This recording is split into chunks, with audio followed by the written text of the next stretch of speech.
The Midnight Ride, Daytona Beach, 2018. It was just past midnight in Daytona Beach, Florida. The streets were empty, humid air sticking to everything, and a 26-year-old man had just left a friend's place after watching the game. He wasn't drunk. He wasn't tired. He just wanted one more ride before calling it a night. He slipped into jeans, a t-shirt, and sneakers. No helmet, no jacket, nothing protective. He figured it was just a short cruise through the city. He hopped on his black Yamaha sport bike, revved the engine, and rolled into the dark streets. The highway stretched ahead like an open invitation. He twisted the throttle and the bike roared back. Streetlights blurred into yellow streaks. His headphones blasted Travis Scott, the bass thumping as his speedometer climbed. 60, 80, 100. His chest filled with adrenaline. He felt untouchable, like nothing in the world could stop him. But Daytona's roads have a way of humbling even the boldest riders. As he leaned into a right-hand curve, the bike's front tire clipped loose gravel. In a blink, the bike wobbled and bucked sideways. He gripped the handlebars tight, but it didn't matter. At that speed, there was no correcting. The bike hit the curb of the median and went airborne. Witnesses later said it looked like a rocket firing off the street. Both rider and machine flew through the night before slamming into a chain-link fence. The sound echoed through the empty neighborhood, a hollow boom followed by silence. When emergency responders arrived, the bike was a mangled heap of steel. The rider lay sprawled against the fence, unrecognizable from the impact. He was rushed to Halifax Health Medical Center, but doctors never had a chance. His injuries were catastrophic. He was pronounced dead within minutes. The lesson: ride only at school area, just kidding, drive slowly. The pileup incident. It was a freezing February morning in Fort Worth, Texas. The sky was gray, the air sharp, and the roads looked calm under a thin layer of frost. A 34-year-old man was driving his pickup to work, sipping hot coffee from a styrofoam cup. He tapped the steering wheel to Kanye blasting on the radio. Same route, same morning routine. He thought the worst thing waiting ahead was another boring traffic jam. But the freeway wasn't just cold, it was covered in black ice. A thin, invisible sheet that turned every mile into a trap. As he changed lanes, his tires suddenly lost grip. The truck fishtailed, sliding sideways. His coffee splashed across the dash, the cup crushed in his hand. Before he could react, the front end slammed nose first into the guardrail. Airbags exploded. Glass shattered. The seatbelt cut deep into his chest. He gasped, shaken but somehow alive. For a split second, he thought, that was close. I can walk away from this. Then he saw the mirror. Behind him, a sea of headlights. Hundreds of cars and trucks all racing toward him at 70 miles per hour. The first semi tried to brake, but on ice, brakes mean nothing. The truck jackknifed, sliding sideways and crushed his pickup like a soda can. The impact killed him instantly, and it kept going. One car after another slammed into the wreck. Tires screamed. Metal folded, engines burst into flames. A sedan vanished under an 18-wheeler. A man was thrown through his windshield and struck by the next car. The air filled with smoke, sparks, and the sound of people screaming for help. Drivers who escaped pulled over in shock, some filming the nightmare on their phones. They described the sound as a war zone. Constant booms, crashes, and cries. Others ran toward the wrecks, slipping on the ice, desperate to help, only to watch another wave of cars slam in. By the end, more than 130 vehicles were stacked together in one of the deadliest highway crashes in American history. 6 lives were lost.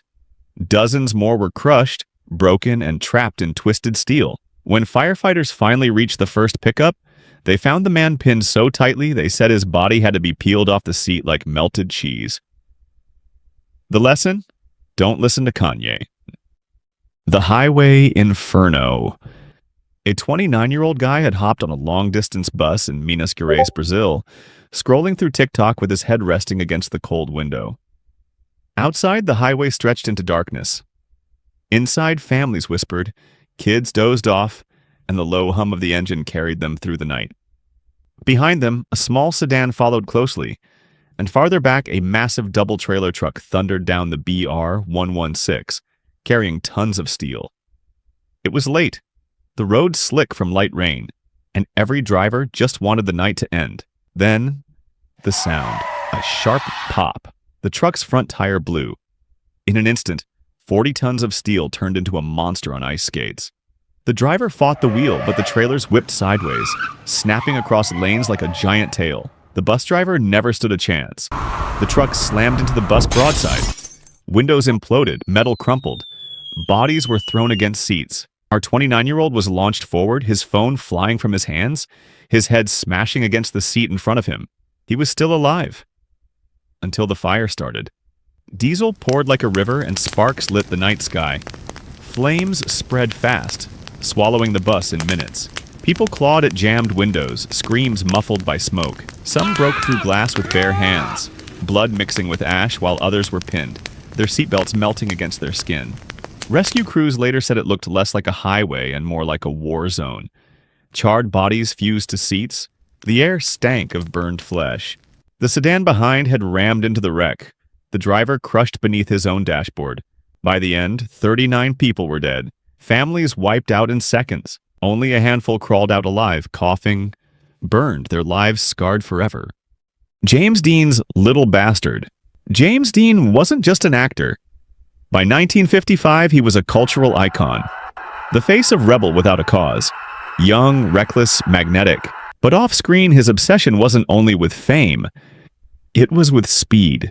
That year, he bought a brand new Porsche 550 Spyder.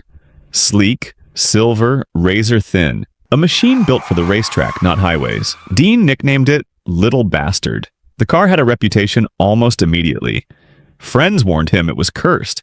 Even Hollywood veteran Alec Guinness once told Dean, "That car will kill you within a week." On September 30th, Dean and his mechanic Rolf Wutherich set out for a race in Salinas, California. The Spyder roared along Highway 466. Dean wore casual clothes, grinning behind the wheel, his foot heavy on the gas. Earlier that day, he'd already been ticketed for speeding. Still, he pushed harder. Then came the intersection. A Ford Tudor sedan turned across the highway, directly into Dean's path. There was no time. The Porsche slammed the sedan head-on at 85 miles per hour. The car's frame crumpled like tinfoil. Dean's body was crushed, jaw broken, neck snapped, internal injuries beyond saving. He was 24 years old. His passenger was thrown clear, screaming in agony but alive. Dean wasn't so lucky. Witnesses said his mangled body was pinned in the cockpit, his once famous face destroyed beyond recognition. The wreck of the Little Bastard was so twisted it barely resembled a car. Yet even in death, the Porsche's dark reputation grew. Parts of it, sold off and reused, were later linked to more crashes, more deaths. Mechanics called it cursed. James Dean became immortal that night. Not just for his movies, but for the brutal way he died. His story turned from stardom to nightmare, from red carpets to blood on asphalt. The lesson: don't ride, stay home.